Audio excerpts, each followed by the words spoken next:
என் கருத்து என்ன தெரியுமா? வேதாந்தத்தின் மிக உன்னதமான ரகசியங்களை மேலை நாடுகளுக்கு உபதேசிப்பதன் மூலம் அந்த மகத்தான நாடுகளின் அனுதாபத்தையும் மதிப்பையும் பெற்று நாம் அவர்களுக்கு என்றென்றும் ஆன்மீக குருவாக இருப்போம்.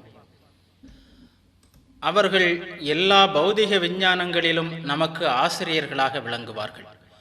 இதை மறந்து என்றைக்கு நம் நாட்டினர் ஆன்மீகத்தை அவர்கள் கையில் ஒப்படைத்துவிட்டு கிறிஸ்தவ மதத்தை கற்பதற்காக அவர்கள் காலடியில் அமர்கிறார்களோ அன்றைக்கு ஏற்கனவே சீரழிந்துள்ள இந்த நாடு என்றென்றைக்குமாக அழிந்து நாசமாகிவிடும்.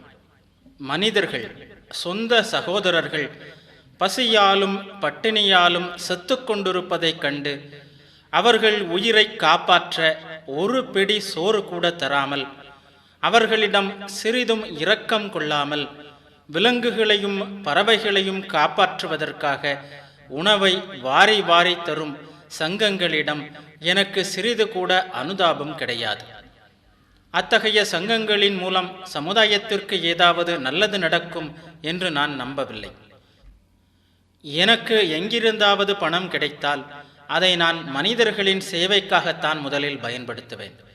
முதலில் மனிதன்தான் காப்பாற்றப்பட வேண்டும். அவனுக்கு உணவும் கல்வியும் ஆன்மீக ஞானமும் கொடுக்கப்பட வேண்டும்.